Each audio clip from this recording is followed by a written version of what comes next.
Atos dos Apóstolos, capítulo de número 15. Pela manhã nós fomos até o versículo 5, agora seguiremos do versículo 6 até o versículo 11.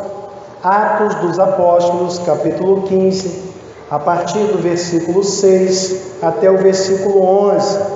Atos, capítulo 15, do versículo 6 ao versículo 11.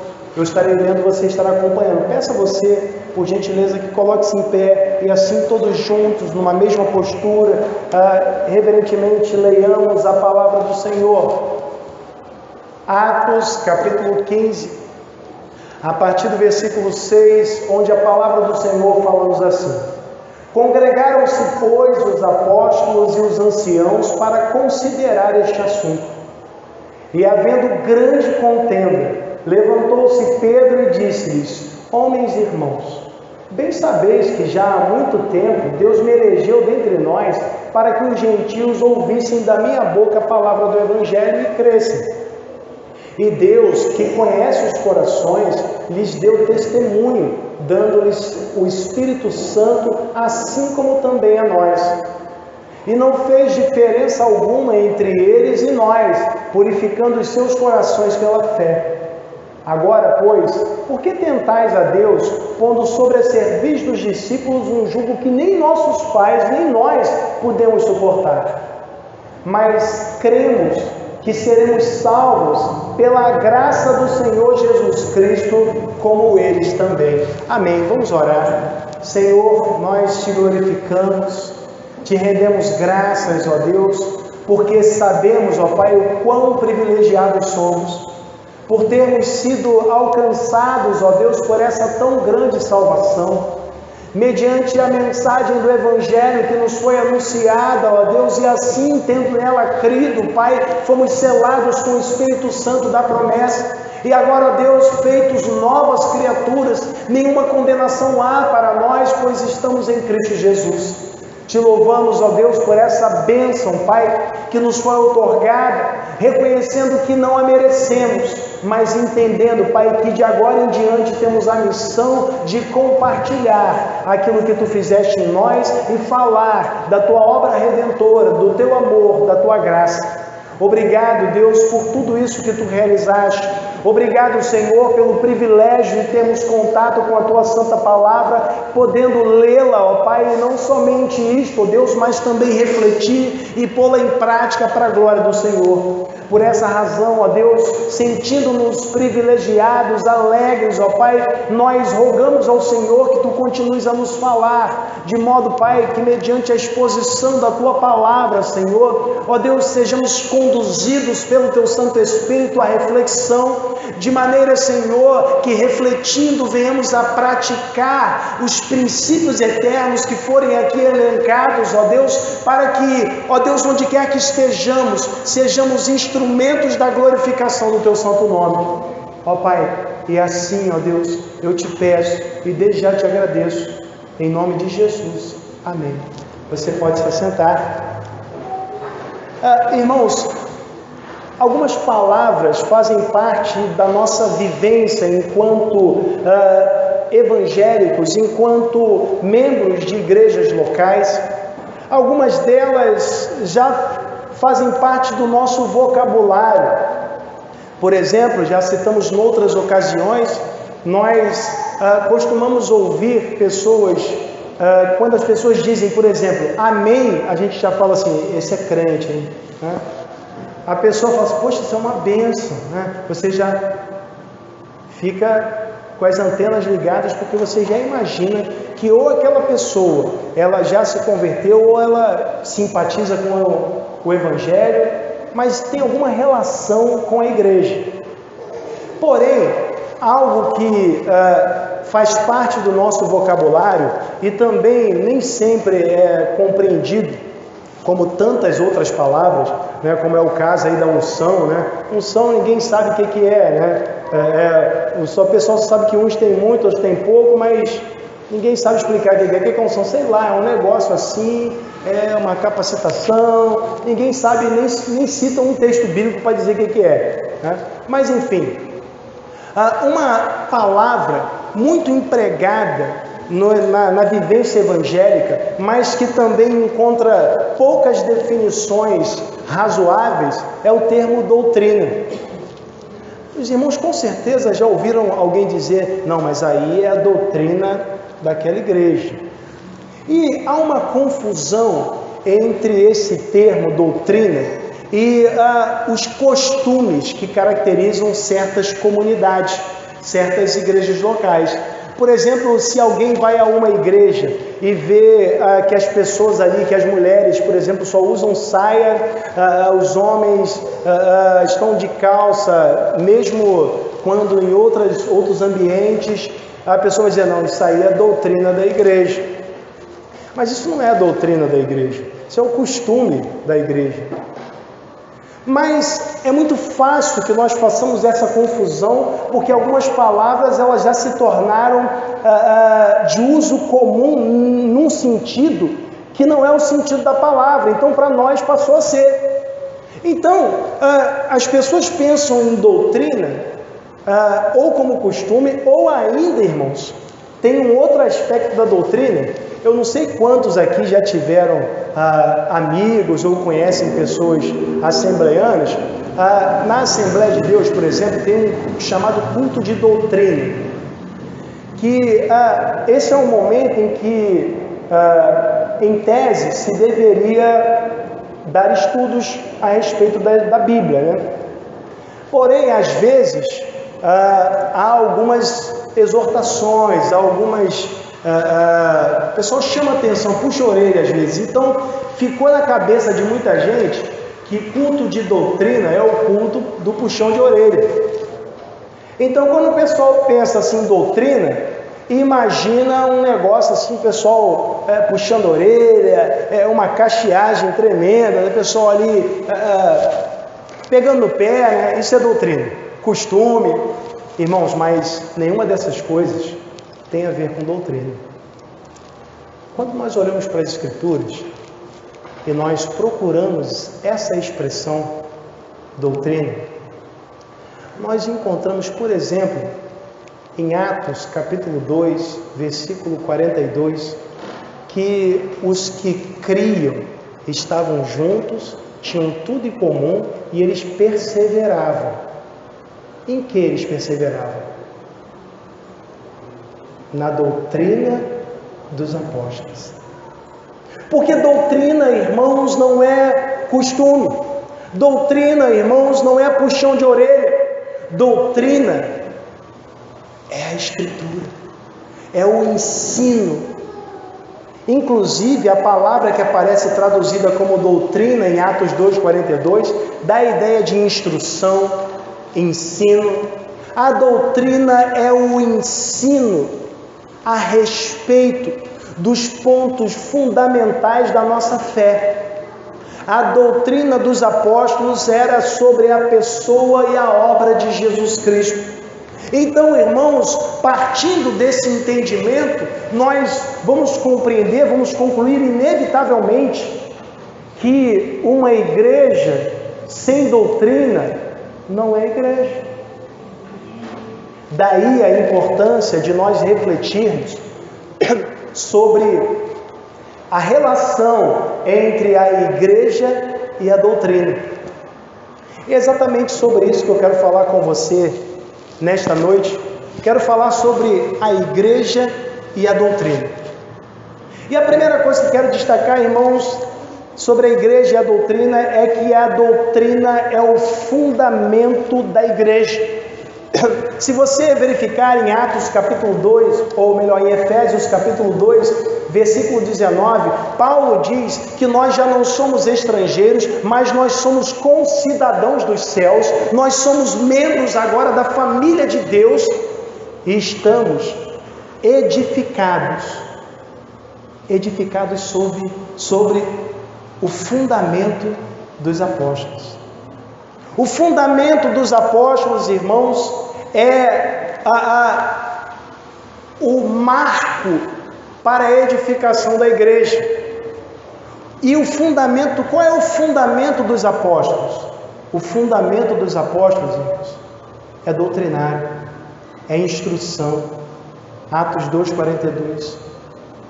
A igreja, irmãos, ela é apostólica, não somente, ou melhor, não porque ela vem de uma longa linhagem de supostos sucessores de apóstolos. Não, a igreja é apostólica porque ela persevera na doutrina dos apóstolos. Então, uma igreja ela é apostólica se persevera na doutrina dos apóstolos, se observa a doutrina dos apóstolos. Então, o fundamento da igreja é essa doutrina, a doutrina dos apóstolos. E o que essa doutrina dizia? Paulo, em 1 Coríntios 3,11, ele diz o seguinte: nenhum fundamento pode ser posto além do que já foi lançado, que é Jesus Cristo. Jesus Cristo era o conteúdo da doutrina dos apóstolos.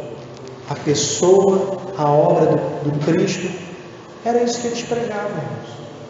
Quando nós olhamos o sermão de Pedro, na verdade, os sermões de Pedro, nós vemos Pedro discorrendo muitas vezes sobre aquilo que Cristo realizou, sobre a sua vida, sobre a sua morte, a sua ressurreição. Pedro e Paulo e os outros apóstolos, eles apontavam para Cristo. Esse era o fundamento da igreja, a doutrina dos apóstolos, a pessoa e a obra de Jesus Cristo. Por isso, irmãos, no texto que nós lemos, nós nos deparamos com um momento em que surge uma doutrina diferente da doutrina dos apóstolos. Como falamos pela manhã, a doutrina que surgiu, e para isso, para você se inteirar, recue um pouco aí nos versículos e você verá no versículo 1 de Atos capítulo 15, que o texto diz: então alguns que tinham descido da Judéia ensinavam assim os irmãos: se vos não circuncidardes, conforme o uso de Moisés, não podeis salvar-vos. Essa doutrina, irmãos, nada tinha a ver com a doutrina dos apóstolos, ou seja, esse ensino, porque a doutrina é esse ensino apostólico, esse ensino nada tinha a ver com o ensino apostólico. Era um ensino estranho, era um ensino que apontava para Cristo, mas colocava mais alguma coisa ao lado de Cristo. Cristo e a circuncisão. Cristo era insuficiente para a salvação. Então, essa doutrina estranha, ela, como falamos pela manhã, levou Paulo e Barnabé, que estavam ali na igreja de Antioquia, a confrontarem os falsos mestres, a entrarem numa contenda, numa discussão, e percebendo que não havia solução, levaram o caso para a igreja de Jerusalém, onde estava concentrado ali o colégio apostólico. Então, tendo chegado a Jerusalém, cada um apresentou ali a sua argumentação, e agora no versículo 6 nós vemos que os apóstolos eles se congregaram com os anciãos para considerar este assunto. Perceba, eles reconhecem que o assunto é importante. Não tinha como resolver ali de imediato, naquele momento, no calor da discussão. Não dava, eles precisavam, em separado, deliberar sobre aquilo, tratar daquele assunto. Mas por que, irmãos, que naquele momento os apóstolos, eles que foram decidir? Por que isso? Porque naquele tempo, irmãos, o Novo Testamento ainda não estava concluído. Os apóstolos, como fonte de nova revelação, como testemunhas autorizadas de Jesus Cristo, eles estavam ali prontos para atender aquela demanda, para dirimir as dúvidas. Então, eles se reúnem e vão deliberar. Mas, irmãos, quero fazer uma observação sobre isso. Há quem pense que doutrina não é importante. Há quem diga o seguinte: olha, para que doutrina? O mais importante são as pessoas. Pessoas são mais importantes do que doutrina. Deixe as pessoas crerem no que elas quiserem. Creiam no que quiser. Sejam todos felizes. Um ali quer adorar com saravá, outro ali quer adorar dando um rolamento, outro ali quer, dar um grito aí a Alá, outro quer celebrar Zeus. Reunamos-nos todos e vamos juntos prestar culto. Para que doutrina? Mas, irmãos, esse também é um falso ensino. Porque, veja bem, a importância da doutrina, ela não exclui a importância das pessoas.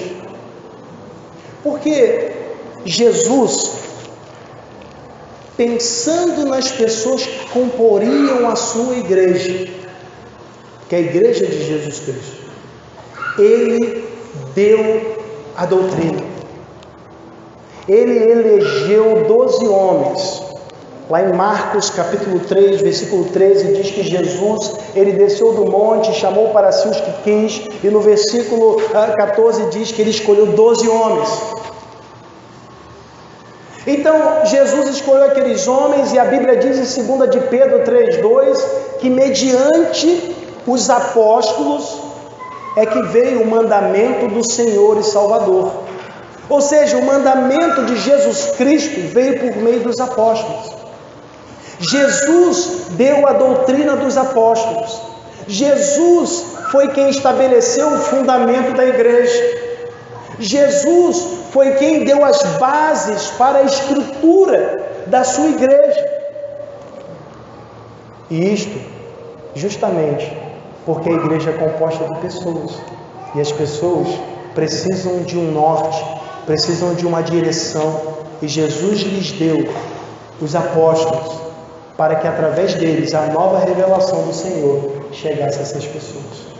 Então dizer que, olha, doutrina não é importante, importante são as pessoas, é na verdade negligenciar as pessoas. É dizer o seguinte: pessoas não são importantes. Que é isso, pastor? Acabei de dizer que pessoas são importantes, doutrina que não é, mas dizendo que doutrina não é importante, automaticamente se diz pessoas não são importantes. Deixa elas fazerem o que quiserem, deixa elas caminhar para o inferno, porque pouco importa, o que importa é ser feliz. E na verdade, sabemos que esse não é o mais importante. Mas veja bem, irmãos, qual era a dificuldade desse problema aqui?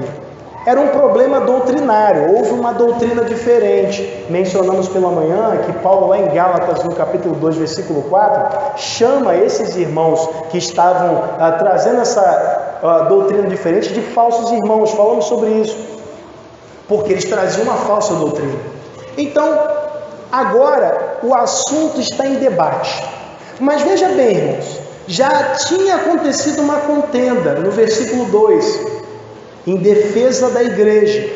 Agora no versículo 7, o texto diz que naquela reunião dos apóstolos, o texto diz que, havendo grande contenda, houve um debate, houve uma discussão, houve uma disputa. Veja, dentro do colégio apostólico. Por quê, irmãos? Porque os apóstolos, eles eram judeus. Então, aquelas coisas defendidas pelos judeus também eram preciosas para alguns. Alguns tinham, assim, em autoestima, os preceitos do judaísmo. Eles aprenderam desde criança. Mas eles precisavam tomar uma decisão muito importante agora.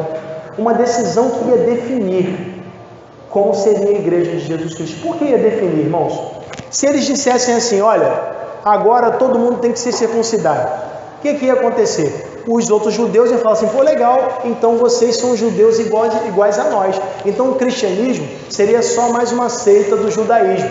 E o pessoal fica feliz: ah, que legal, tem que se circuncidar, tal, vamos observar a lei igual aos outros. A gente só crê que Jesus é o Messias, só isso que muda deles.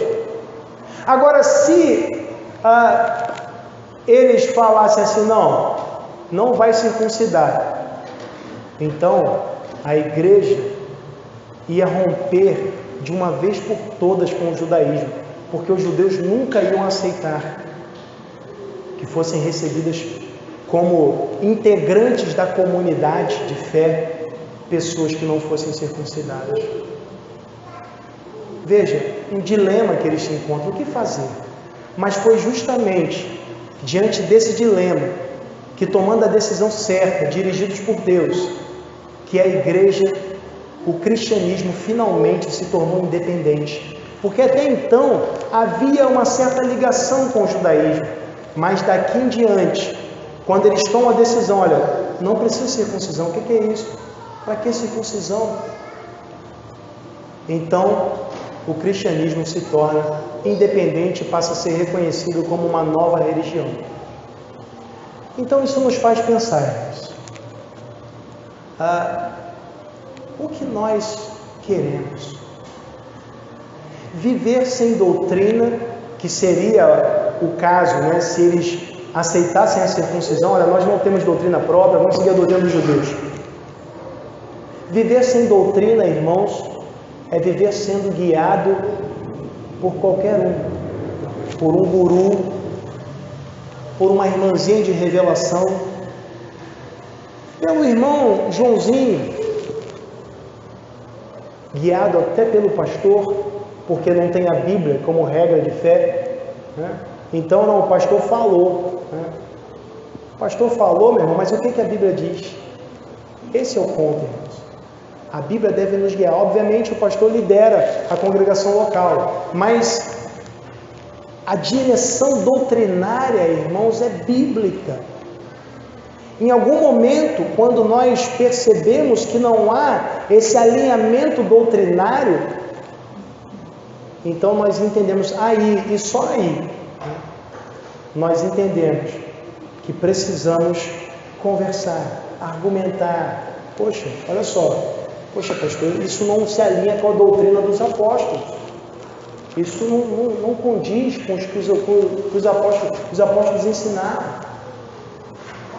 Veja, irmãos, isso nos faz pensar, porque viver sem doutrina é não pertencer à igreja de Jesus Cristo.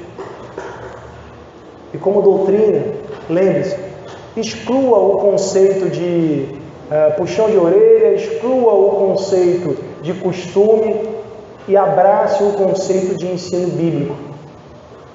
Viver sem doutrina é não ser igreja.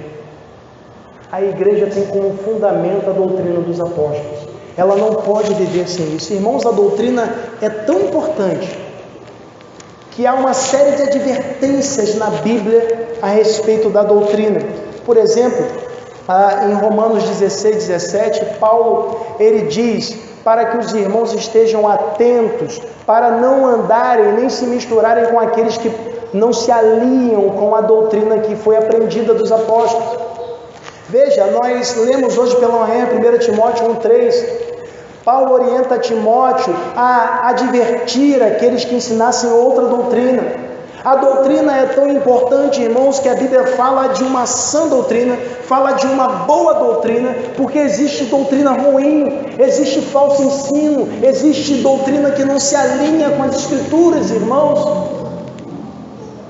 E a igreja deve ter isso em mente. O que temos seguido? Os ensinamentos dos gurus da internet, as astrologias, as palavras de revelações, os arrepios na espinha. O que temos seguido? Qual o seu fundamento? Se você é igreja, seu fundamento tem que ser a doutrina dos apóstolos. Segunda coisa que quero destacar, irmãos, é que a doutrina é a bússola da igreja. Perceba que o texto diz que houve grande contenda, houve um debate, mas, irmãos, houve uma conclusão, porque de repente, irmãos, nós vemos que Pedro se levanta. E, irmãos, esse discurso de Pedro, ele se reveste de grande importância, porque chama a atenção para um aspecto da doutrina que é fundamental. A doutrina é revelação de Deus. Pedro, ele vai agora falar do que Deus realizou na sua experiência evangelística, na proclamação que o próprio Deus promoveu, porque ele entende que aquilo que Deus revelara por meio dessa ação, isso era doutrina. Isso era a bússola, isso era norte, isso era referencial, parâmetro a ser seguido. Perceba, irmãos, Pedro encontra a solução para o problema doutrinário na revelação do Senhor. E a respeito de qual revelação ele está falando? Veja, o texto diz que levantou-se Pedro e disse-lhes: homens e irmãos, bem sabeis que há muito tempo Deus me elegeu dentre nós, para que os gentios ouvissem da minha boca a palavra do Evangelho e crescem. Pedro está falando de quê, irmãos? De que momento, de que evento na história da igreja primitiva ali? O que ele se refere? Quem lembra aí? Citamos hoje pela manhã, quando Pedro vai até os gentios pregar o Evangelho. Que momento é esse? Que evento é esse? Quem lembra aí? De manhã a gente falou. Sim, mas de quem? Foi o momento que ele foi pregar, ele foi pregar aos gentios, né? Para que os gentios ouvissem da minha boca a palavra do Evangelho. Ele foi pregar o Evangelho aos gentios. Aquele pessoal educado, né? Esse pessoal gentil, né? Pessoal educado, eles são os gentios, não são esse pessoal? Não, o gentio não, né? Esse aí é o gentil. Gentio, quem é o gentio? É aquele que não é judeu, né? É o gentio. Então, quando é que Pedro ele vai pregar aos gentios? Que personagem aparece como destaque aí nesse momento em que ele prega aos gentios? Cornélio, né? Muito bem. Isso aí, Cornélio, Atos capítulo 10, quando o próprio Deus vai até Cornélio, fala ao coração de Cornélio e fala para Cornélio enviar uns homens para buscar Pedro.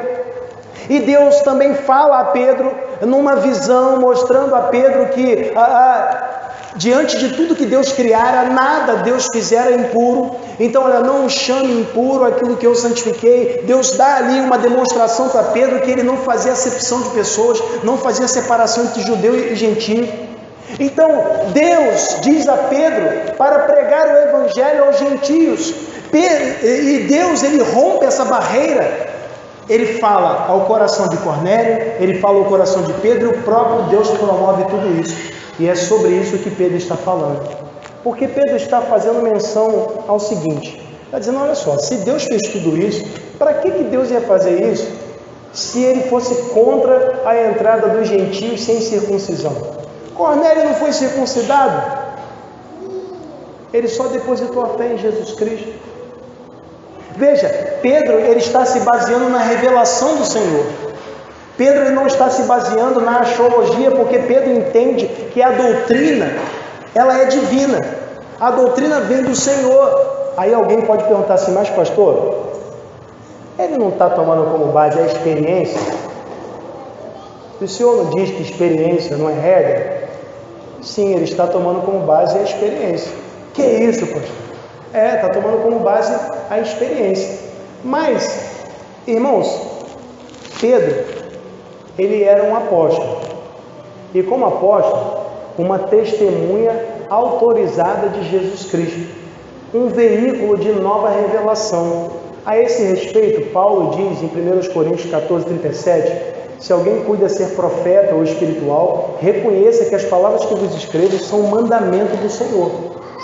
Então, veja, Paulo entendia que como apóstolo, a sua palavra tinha peso de mandamento.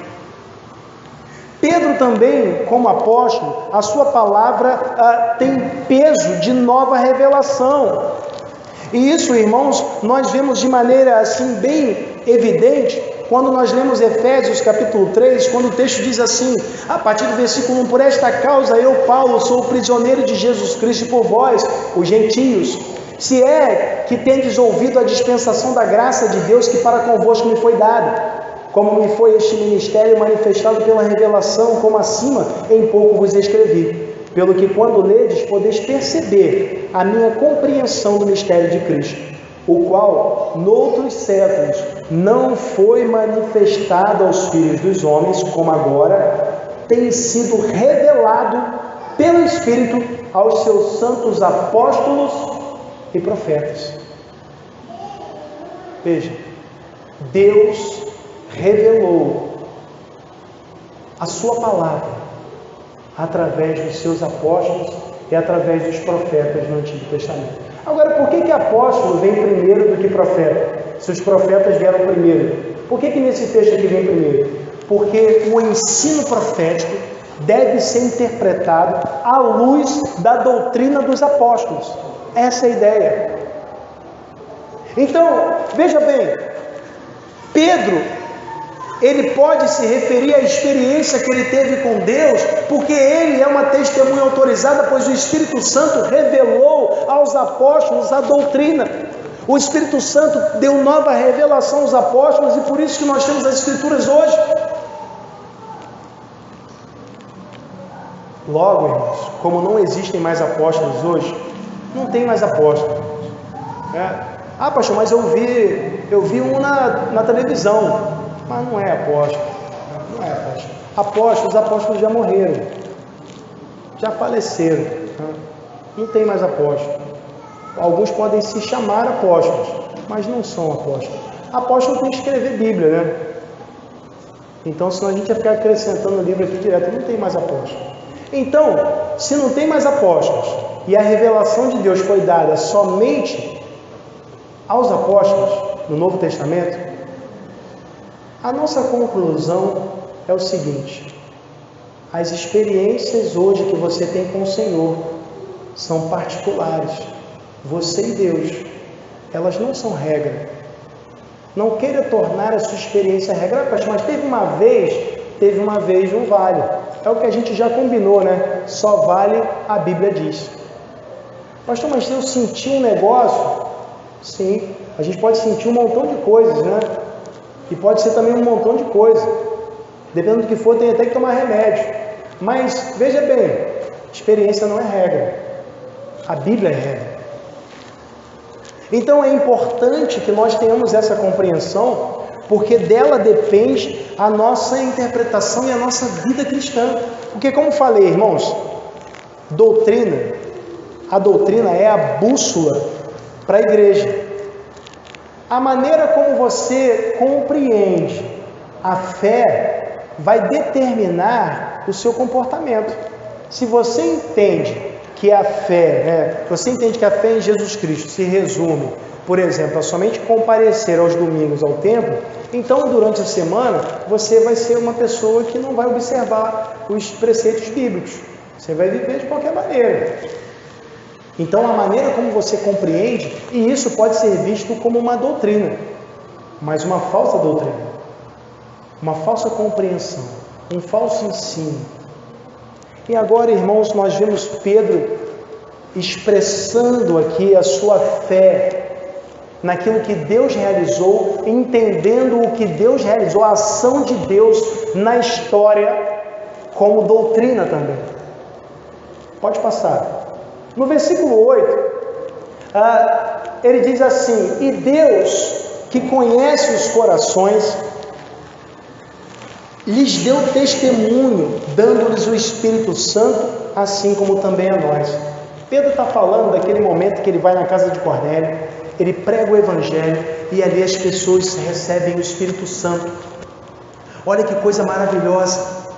Do mesmo jeito que aconteceu com eles em Atos 2, né? Diz assim como também a nós. Do mesmo jeito, falaram línguas que as pessoas entendiam, né? Idiomas. Poxa, igualzinho aconteceu em Atos 2, é isso que ele está falando, não é diferente não, do mesmo jeito. Que legal! Então isso demonstra o seguinte, que aqueles que estão ouvindo, eles deveriam entender da seguinte maneira: se nós dissermos que os gentios não podem ser recebidos, nós estamos dizendo que o Espírito Santo não foi derramado sobre eles coisa alguma, que Deus não enviou Pedro para pregar coisa alguma, isso é tudo mentira. E nós estamos nos opondo a esse relato, ainda que ele seja um apóstolo. Então Pedro coloca esse peso na sua fala. Ele diz: olha, do mesmo jeito que aconteceu com a gente, aconteceu com os gentios. Isso mostra que Deus, por ter selado os gentios, Ele os recebeu na sua igreja. Olha só, o próprio Deus demonstra que os recebera na sua igreja. E aí no versículo 9, ele diz: e não fez diferença alguma entre eles e nós, purificando o seu coração pela fé. Veja, o coração deles não foi purificado pelas obras, pela circuncisão, como eles defendiam, mas o coração deles foi purificado pela fé. Irmãos, o que Pedro está dizendo é que não houve a necessidade de circuncisão. Não houve a necessidade de observar nenhum preceito da lei. E o que isso significa para nós cristãos hoje? Significa que para ser salvo, você não precisa fazer boas obras. Você não precisa participar de ritos. Basta depositar a fé em Cristo Jesus. E Deus, Ele oferece a salvação de forma gratuita a todas as pessoas. Pedro foi à casa de Cornélio. Por que ele foi levado? Ele foi levado por Deus, né? Por que ele foi levado lá? O versículo 8 deixa claro: porque Deus conhece os corações. Porque Deus sabia que ali haveria conversões. Então Deus envia Pedro ali. Deus conhece os corações. Então Ele nos guia para que preguemos o Evangelho onde as pessoas hão de ouvir, onde alguém vai dar crédito em algum momento, não importa qual seja o momento, alguém vai dar crédito. Se nós estamos aqui como igreja, em algum momento alguém vai dar crédito. Temos que crer no poder do Evangelho, não no poder do homem. E às vezes, irmãos, há uma grande confusão em relação a isso. Ansiamos por homens poderosos, mas por vezes descremos no poder do Evangelho. Eu acho que se o pregador for muito bom, eu acho que as pessoas se convertem. Mas quem foi que disse que conversão tem que acontecer no momento do culto público por ocasião da pregação? Quem foi que disse isso? Talvez alguém que não leu Atos capítulo 8. Quando Filipe e o eunuco conversam ali, o Evangelho é apresentado e ocorre uma conversão no meio do caminho. Talvez alguém que não conhece Jesus, que estava sempre andando e se deparando com pessoas e muitas vezes disse: vai, a tua fé te salvou. Talvez alguém que não conhece a grande comissão que diz para cada um de nós irmos e pregarmos o Evangelho a toda criatura. Veja, a circuncisão, ela não pode salvar, assim como as obras não podem. É apenas um sinal exterior. Eles estavam brigando aqui por bobagem. Precisavam depositar a fé em Cristo. Irmãos, como falamos pela manhã, as obras, o sábado, os sacramentos, o calvinismo, nada disso salva, irmãos. Só Cristo. Não precisa de calvinismo, não precisa de sábado, não precisa de sacramento, não precisa de nada mais, somente Cristo é suficiente para nos salvar. Só Ele. Terceira coisa que quero destacar, irmãos, a respeito da igreja e a doutrina, é que a doutrina, ela tem como centro Jesus Cristo. O centro da doutrina é Cristo. Veja, o fundamento da igreja é a doutrina. A doutrina é a bússola da igreja, que dá a direção. Mas o centro da doutrina é Cristo. E aí, irmãos, fica fácil, né, a gente fazer diferença entre a boa e a má doutrina. A boa doutrina vai centralizar em Cristo. A má doutrina vai colocar Cristo e mais alguma coisa. Essa é a falsa doutrina. Cristo e a circuncisão, Cristo e o sábado, Cristo e os sacramentos. Veja, e é justamente contra isso que Pedro está combatendo. E no versículo 10, ainda no seu discurso, Pedro diz o seguinte: agora, pois, por que tentais a Deus, pondo sobre a cerviz dos discípulos um jugo que nem nossos pais, nem nós podemos suportar? Por que vocês estão falando esse negócio? Ninguém consegue cumprir isso tudo, essa relação toda aí de ordenanças. Ninguém aguenta isso. Tiago capítulo 2, versículo 10, diz que aquele que quiser observar a lei, se tropeçar num ponto da lei, se torna culpado de todos os outros. Porque o mesmo que disse não adulterarás, disse não matarás. Então, se eu quero cumprir, eu vou buscar a minha salvação pela lei, pelas obras. Então, eu tenho que cumprir toda a lei. Mas a Bíblia diz que ninguém consegue cumprir toda a lei. Eclesiastes 7:20 diz que não há homem justo sobre a terra que faça o bem e nunca peque. Todos pecam.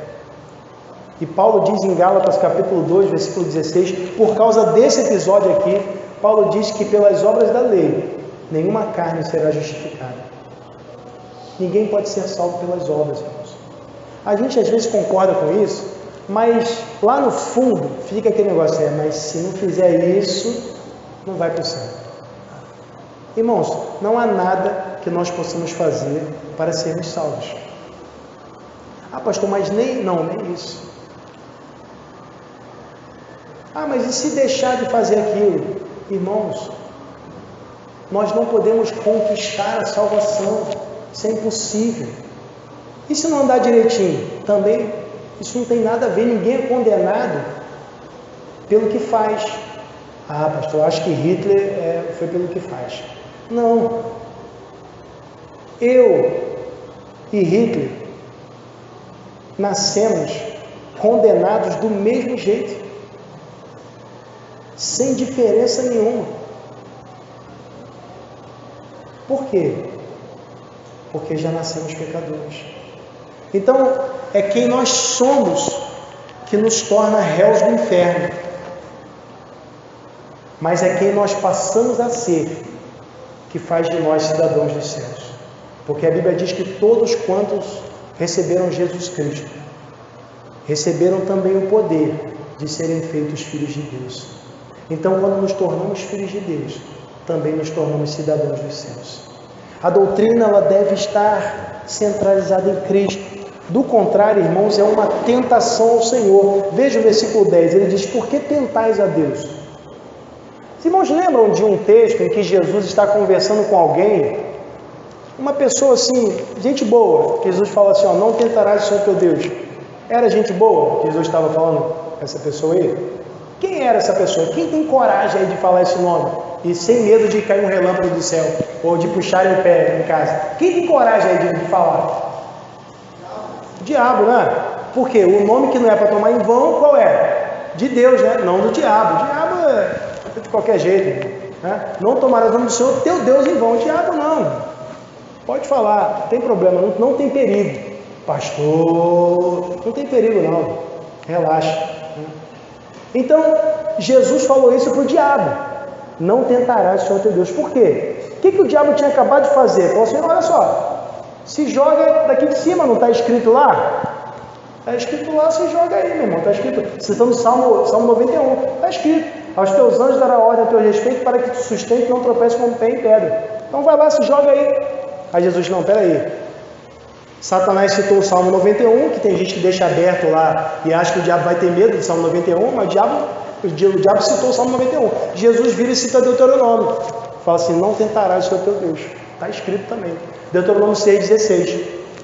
Agora, quando Jesus ele faz alusão a esse não tentar, se referindo a Deuteronômio 6,16, irmãos, ele está se referindo ao texto de Êxodo, também Êxodo 17, a partir do versículo 1. Porque em Êxodo 17, irmãos, o povo de Israel, depois de ter visto Deus purificar águas em Refidim, o povo, em Elim, na verdade, o povo chega ali em Refidim agora, e eles duvidam que Deus possa fazer isso, duvidam que Deus possa estar entre eles. Assim como os ouvintes de Pedro duvidam que Deus esteja aceitando gentios. Deus já havia trazido Cornélio e a sua família, mas eles duvidam que Deus esteja fazendo isso, e agora eles propõem uma nova doutrina, tentando Deus. Isso, irmãos, é um espírito de incredulidade. Não espírito no sentido místico, não, tá, irmãos? No sentido de disposição interior, né? Uma disposição interior de incredulidade. Que tem gente que quando fala negócio de espírito, espírito de prostituição, o espírito não sei o que lá, tem espírito de tudo, né? Só falta falar espírito dos natais passados, dos natais presentes e futuros, né? Isso aí tem filme, né? Bom, mas enfim, ele está falando dessa condição de incredulidade. Mas veja, seguindo, Pedro está dizendo, olha só, isso aí ninguém conseguiu suportar, porque ninguém consegue cumprir a lei. E no versículo 11 ele diz, mas cremos que seremos salvos pela graça do Senhor Jesus Cristo, como eles também, como os gentios também. Mesmo sem circuncisão, eles serão salvos. Nós cremos que somos salvos pela graça. Irmãos, isso nos chama a atenção para algo maravilhoso. Jesus, ele cumpriu toda a lei. Mas o cumprimento da lei não foi somente porque Jesus não matou, não adulterou, não furtou, não deu falso testemunho. Não foi só isso não, irmãos. Jesus cumpriu, inclusive, a penalidade da lei. Porque, de acordo com a lei, o salário do pecado é a morte. Essa era a penalidade. Jesus cumpriu a penalidade, ainda que ele não fosse transgressor. Jesus cumpriu até aquilo que ele não precisava cumprir, e ele cumpriu por nós. Então, irmãos, ele morreu e ressuscitou para demonstrar que ele cumpriu toda a penalidade. Ele não permaneceu morto. Então agora, irmãos, nós não somos salvos por observarmos a lei, mas somos salvos porque nós confiamos nos méritos de Jesus Cristo. Ele que cumpriu toda a lei. Então nós confiamos na justiça dele, não na nossa. O dia que você confiar na sua justiça para ser salvo, você vai para o inferno. Quando nós confiamos em Jesus Cristo para a nossa salvação, queridos, aí sim nós somos justificados, como cantamos, né? Somos justificados. Por quê? Porque ele é justo. Então nós nos unimos a Ele, como a Bíblia diz assim, se alguém está em Cristo, nós nos unimos a Cristo, e a justiça dele é colocada na nossa conta, e a nossa dívida é colocada na conta dele. Então, irmãos, nós somos inocentados, absolvidos, e a Bíblia chama isso de justificação, de modo que nenhuma condenação há para os que estão em Cristo Jesus. Então, a partir daí, irmãos, é que nós podemos gozar dos benefícios da salvação. Veja, ele diz, nós cremos que seremos salvos pela graça do Senhor Jesus Cristo, como eles também. Irmãos, se a doutrina não está centralizada em Cristo, é uma doutrina sem rumo, ela não é bíblica. A doutrina precisa ter como centro Cristo, porque Cristo é o centro da nossa fé. Cristo é o centro da pregação apostólica. Cristo é o centro da Bíblia. Sem Cristo não existe Bíblia, não existe igreja, não existe doutrina. Logo, qualquer doutrina que desconsidera Cristo, que tira Ele do centro e coloca outra coisa, não é Bíblia. Precisamos nos apegar àquilo que a Bíblia nos ensina.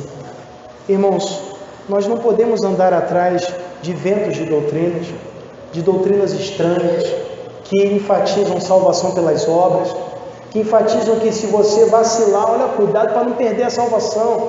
É uma doutrina de salvação pelas obras, porque a salvação, ela não se conquista, também não se perde. Como podemos perder aquilo que nem conquistamos? Somente pela graça podemos ser salvos por meio da fé em Jesus Cristo. Logo, a igreja e a doutrina, qual a relação? A doutrina é o fundamento da igreja. A doutrina também é a bússola da igreja, é o parâmetro. Os problemas da igreja devem ser resolvidos a partir da doutrina e não da axiologia. O que a Bíblia diz? Isso é maravilhoso, irmãos, quando alguém se levanta, olha só, mas a Bíblia não diz isso? Poxa, que maravilhoso! Quão bom seria se todas as nossas argumentações, todos os nossos debates tivessem como centro a doutrina. Seria maravilhoso. O centro da doutrina é Jesus Cristo. Por isso que nós, como a igreja primitiva, em Atos 5,42, nós não podemos deixar de todos os dias ensinar e anunciar a Jesus o Cristo. Vamos orar.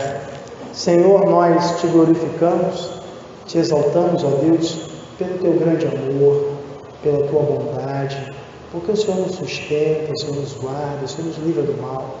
Sabemos, ó Deus, que tu tens a cada dia, Pai, nos dado a direção através da tua palavra, Pai. Amamos a tua palavra, Deus. Amamos a doutrina que o Senhor nos deu. Obrigado. Ó Deus, que possamos, Pai, sermos fiéis a essa doutrina, tal como o Senhor orienta na tua santa palavra.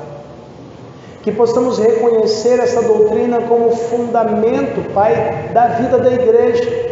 Que nada façamos, ó Deus, por axiologia ou, ó Deus, seguindo gurus, mas que façamos, ó Pai, seguindo a tua santa palavra. Ó Deus, em nome de Jesus, que assim a entendamos como norte para as nossas vidas. Ó Deus, entendendo que o centro dela deve ser Jesus Cristo. Por essa razão, quando nos depararmos com alguma outra doutrina, com outro evangelho, perceberemos porque Cristo não estará no centro. Ó Pai, em nome de Jesus, continua a nos abençoar, a nos guardar, ó Deus, a nos instruir. É o que pedimos e agradecemos em nome de Jesus. Amém.